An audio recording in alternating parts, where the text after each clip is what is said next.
How to make offers super quick, super fast, and super efficient. What is up, guys? Zach in here, and in today's video, I'm going to be giving you my complete guide on how to stop overcomplicating things, stop overcomping things, that's the way I kind of see it, and really exactly how you can actually start making offers, getting wholesaling deals. I feel like one big superpower I do have in wholesaling real estate is when I talk to a seller, I make the offer super quick. I say it with super confidence. I say it with super emotion, and I see it and I do it with the most important thing, which I truly believe, which is super speed. And in this video, what I really want to do is show you how I implement speed in my wholesaling real estate business when talking to motivated sellers, and how you can do the same thing for wholesaling real estate success. The first thing we got to understand is, I truly believe, but the regular offer formula people have been getting, and I think sometimes I'm a little guilty of this too, but I think the average offer people get in wholesaling real estate is just too complicated. There's too much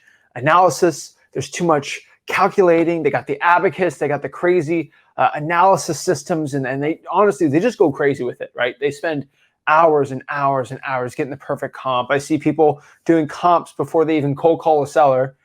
And they spent like 20 minutes comping the property, and the seller just says, no, I don't want to sell the property at all. And it's messed up. So first of all, I think everyone should go to freewholesaling.com. That's first and foremost. But in my honest opinion, I truly believe that the offer formula is causing too many issues. There's too many people on the internet saying their opinions on what an offer formula should be and what it shouldn't be. And obviously, we give our offer formula, really, frankly, if you're going to do a legit offer formula, you do it the nice, proper, pristine way. I truly believe it probably takes 5 minutes. I think 5 minutes tops on an offer. You look through comps, ARV repairs, and we show you, we got the repair cost worksheet. We got the little chart for you. Like, we have it all for you at freewholesaling.com. But if you really want to get into an even better way, a more efficient way, so you can actually do this in under 2 minutes, and really, you don't have to spend so much time thinking and going crazy and trying to get everything perfect, this might be the perfect solution for you. And that's what we're going to talk about today, and that's what we're going to get into. So the first thing we got to understand here is we need to simplify the entire process. I truly believe this entire real estate offer process is just too much, right? We need what we call the instant offer formula, the offer instant analysis thing. I don't know what you call it, right? But if you can instantly just make offers with sellers and just do it quick like that, that's what I'm here to do. I'm here to simplify the process, make it simple, make it easy, and we can do it like that, right? And these aren't Zillow for sale by owner. These are just regular properties you can do. And it sounds so simple, but like, look what I'm saying here. It's like simplify the entire process. By simplifying the entire process, you get back to the basics. And like an old basketball coach when he says, back to the basics, right? You get back to actually what's working in this business. And what truly works in wholesaling real estate is the things that the successful people do versus the ones that they don't do. And people that are successful tend to make more offers with sellers. They usually make them lower than the average person, right? And if you just use those simple formulas and do what simply has been working and do it to your own wholesaling business, you'll end up being successful. So first and foremost, simplify the entire process. Next here, I truly believe that most wholesalers, they don't get the best lowball price out of the seller. And I'm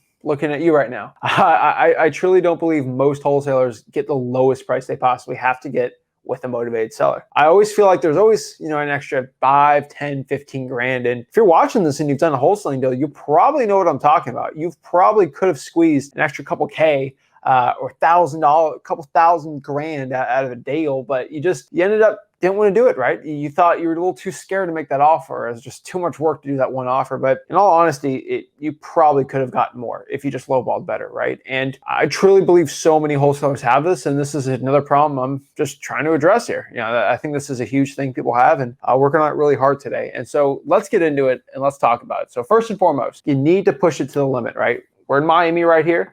And the one thing about Miami, which I love, is pretty much all Scarface was pretty much done in Miami. And they had the whole scenic scenes and everything, but they had the song Push It to the Limit. I love that song. It's a great song. Push it to the limit, right? And they got the whole montage, right? And you got Tony Montana going nuts. Say hello, my little friend. Wasn't in the montage, but he's living life, right? He's pushing it to the limit. And while I was out here, I was kind of thinking about it, but like, guys, you need to push your offers to the limit. Push it to the limit. Like, seriously, push it to the limit. And if you haven't seen Scarface, go watch Scarface. Amazing movie, right? But I truly believe you guys need to push your offers to the limit. And what limit are we talking about, right? Most people think when you say push to the limit, you're pushing the limit up. But really, you need to push the limit down, like the limits of how low you can go, how low that seller can accept that offer. And once you learn it, the lower the offer you get, statistically, the lower the contract. Now, obviously, if you lowball the wrong way or you don't do the right, you're obviously not going to be successful at it. But you need to push these offers to the limit, the lowest possible price and the lowest possible way. So 2 ways I found really quick, really simple, 60 seconds, 90 seconds, 2 minutes to do. But first and foremost, if you have a really good cash buyers list and you have good cash buyers, you theoretically can ask your cash buyer, like, hey, Mr. Cash Buyer, what roughly would you do on this property? I literally don't know the comps, or this is a tough property. And they might say, hey, I'll probably buy this around 120 if the repair's not terrible. Guess what? If you know it's 120, you just go out here and you minus off whatever that 120 is from the contract price and you make a profit. So let's say, for example, you know 120 is the cash buyer will buy it for. Why don't we offer to buy the thing for 100? 100 minus 120, $28,000 difference. Boom, that's the money, right? And so once we start playing that game, we know we can make a ton of money. So whatever the contract price is, minus what the buyer can pay for it, that's how much money you're making. Making $5 grand, $4 grand, $3 grand, whatever it really is, you'll be successful at it. It's really not that complicated, right? And then you just give them a lowball offer from there, right? Or, I mean, you do this too. You can just do a lowball offer and just see what a cash buyer is willing to pay for it after you lock it up. I really wouldn't complicate it too much from there. But really, that's honestly what I found. So we're talking about lowballing a lot, right? And again, a lot of people are like, oh, it's like, you know, you say the word lowballing, right? You say it a lot, but like, why don't you actually tell me what it is? And that's specifically what I'm doing right now. I'm going to show you how to lowball a motivated seller. And so really, I think there's about 3 main ways to lowball a motivated seller. And if you know how to lowball a motivated seller, it's very difficult to get contracts for too high. And most people who actually follow me, they go to Wholesale.com, they know how to lowball the seller, but sometimes they don't want to do what it takes to lowball a motivated seller. So for example, let me show you. So the first one is one of my favorite ones. It is called the good cop, bad cop method. Now, the good cop, bad cop method is basically a method of talking to a motivated seller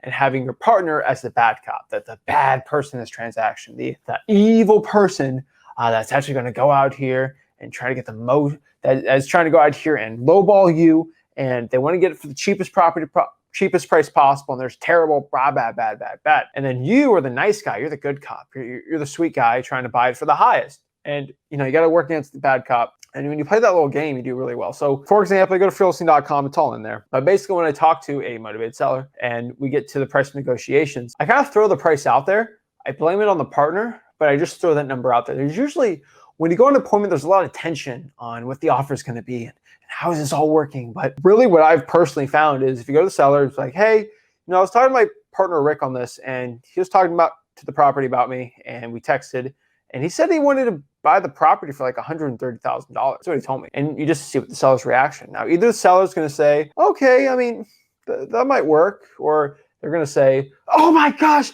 that's way too high. I would never do that. Oh my gosh, I'm never doing that. That is way too crazy of a price. Get out of here, right? And they're super aggressive. And in all honesty, like, what if they say, kick you out of the house, say, hey, I know, yeah, Rick's crazy. He always wants to buy the property for the biggest possible price, and I get it. He wants to buy it for the biggest discount, and he's nuts. I, on the other hand, I want to help you out. I mean, okay, so yes, he's at 130. I mean, what works for you? He's at 130. Obviously, it seems like you're not going to take that. Is there any compromise? We can see how we can work it out here, and you go from there. Now, if you go here and say, oh, Mr. Seller, I'm going to buy your house for $130,000. That's the price I'm at. And the guy kicks you out. It's like, I can't blame somebody else. And so if he kicks me out, I'm kind of kicked out and I lose the wholesaling deal. That's the big difference between the amateur wholesaler that doesn't know these methods and this good wholesaler does it. And obviously, it's taught for free at freewholesaling.com. Now, the next one, something Rick really likes, it is called the volley, or what we call the price first method. Price first method is not a bad one. You just try to get the price out of the seller first. You kind of do a little volley. So basically, it's like, you know, playing volleyball. So it's like, hey, Mr. Seller, what price would you sell the property for? I mean, what works for you? And they're like, oh, I have no idea. Well, Seller, if you did know, in a perfect world, what would it be? Well, I know if you don't know, but just think of a price and let me know it works. You can go back and forth. You can do like the dollar bill method. Like, I mean, Mr. Seller, would you be okay if I bought the property for like $1? And obviously, they're not going to take $1 for the property, and you know, they're like, oh, no, I never take that, right? Well, okay, well, if you want to take $1, then you'll probably take $1 million, obviously. So there's a price in between that'll work for you, and then you get it from there. or they give you their offer price first and negotiate from there. That always works, right? And then the third part of lowballing, the last lowball method I have found is what we call the lowball with a reason. And what is the lowball with a reason? Basically what the lowball with a reason is basically you just lowball the seller, but you give a reason with it. It's better than the standard lowball pitch. It's as good as the volley method, I would say, but you lowball the seller, but you give a reasoning for it. And because you give a reasoning for it, the seller is less inclined to be mad at you. And so what I mean by that is you talk to the motivated seller and you're like, hey, Mr. Seller, looking at this, because it needs new flooring, because I need to put a roof on it. There's mold on the ceilings. I know it's in the ducts. Because of all this work, I'm just trying to do the math. I mean, it's probably gonna cost me $50,000, $60,000 to renovate this, me and my crew. I'm probably gonna be around $130,000 to buy this. See how I go blank after I said that? Like, duh, like that's lowball with the reason. Now, I think good cop, bad cop's better. I've had better success with this method over the volley and price first, but sometimes when you give the volley price first, it does do better. I call it the third best one, and then obviously the worst one, just the standard. Mr. Seller, I can do $130,000, right? Right. Human beings are inherently interesting. And what I mean by that is if you give us a reason, we'll take it. So like you kind of look at stores and stuff. So if somebody's selling something for $100, it's like, do I really want to spend $100 on this t-shirt? And maybe it has like a cool tiger on it. I don't know, whatever. Like people like their Gucci, whatever. But if they said the shirt usually sells for $500, but we're only selling it for $100 for the next 10 hours. Oh my gosh, I gotta get the shirt. Oh, right. And they go crazy. Did the value of the shirt go up or down? Like what is value to what someone's willing to do? But inherently human beings are weird. They feel the scarcity in the air and they go after and take it. Same thing with the lowballing with a reason. If you give some logical explanation why you got to do something, human beings are more inclined to take that. So logically, because I got to do all this stuff, I'm more inclined to take your offer. If I don't throw any logic with that and I just throw it out there, it doesn't work. And so that's basically what the lowball with the reason does. It works well. You just got to understand how to do it the right way. And then really before you lowball and before you even come up with the offer, and this is the thing where we get rid of the no comps needed and the no AV rate. Like I'm not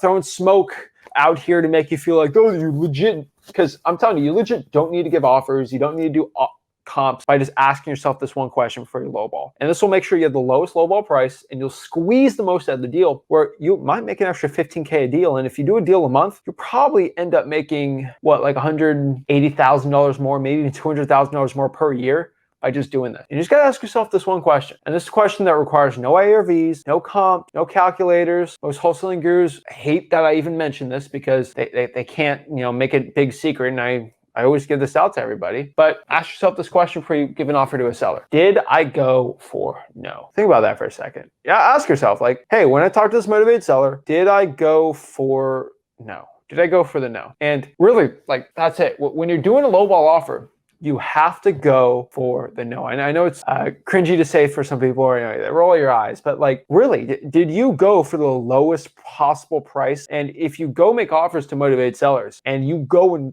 give an offer to them and you're expecting the no, you're hoping for the no, you gave that offer because you know it's going to go for the no. You know they're going to say no, they're going to reject it. That's the point. That's what we want to do in this business. We want to go for that instant no from the seller. And when you get that no from the seller, that's how you know you pushed it to the limit, Miami style, And so go for the no. We talked about, there's a book called Go for the No. That's kind of how we came up with that method for wholesaling real estate, but you just got to go for the lowest price possible. You got to remember, I'll leave you off on this. If the offer doesn't scare you, that offer was just way too high. Think about that for a second really quick. If the offer doesn't scare you, it's way too high. And basically what that means is you need to make sure your offer in wholesaling real estate scares the snot out of you. Like, I'm really nervous to offer this low price, but if you use the good cop, bad cop method, maybe even a price first, maybe a low ball with a reason, and you actually do it the right way, you give that offer with, first and foremost, confidence. You give it with authority, a belief in yourself. Really, the true definition of confidence is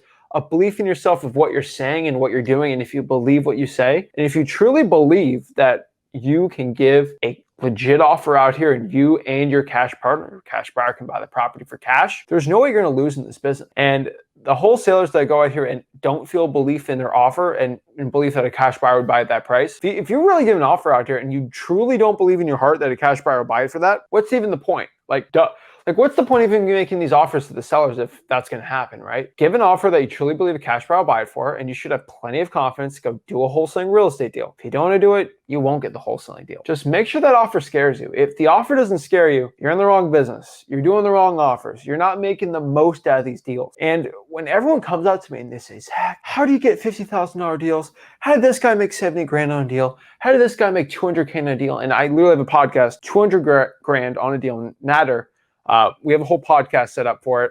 We actually recorded it. It's pretty gangster. He made 200 grand on a deal. We talked to Jason. You saw the podcast on here.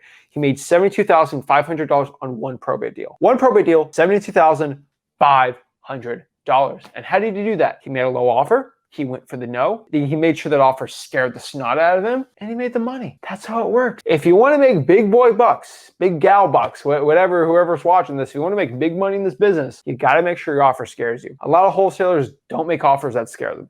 A lot of wholesalers don't market in a way that scares them. If your marketing's not scaring you about how much it is, if your offers don't scare you about how low they are, and if your cash buyer is not scared of how high price you put the cash buyer price for them to buy the contract, you're not going to win. And if you really want to truly win this business, I would first focus on making the lowest offer possible, talking to the most wholesalers possible, and talk with as much cash buyers, so the highest quality cash buyers, and you'll go out here and make a ton of money in this business. I want everyone to understand this. Low offers, a ton of marketing, and a ton of cash buyer dispositions, marketing, and great relationships will make you a ton of cash in this business. That's how you make cash. That's how you get successful. That is how the game is played. So guys, that's really my instant offer formula today. If you want to instantly make deals happen and you want to instantly get the best price on your contract, go for the no, and it'll lead you to wholesaling success. So pretty much it. Everything I talked about, again, it's at freewholesaling.com. It's all there, and I can help you out there and get it going. So guys, I really appreciate it.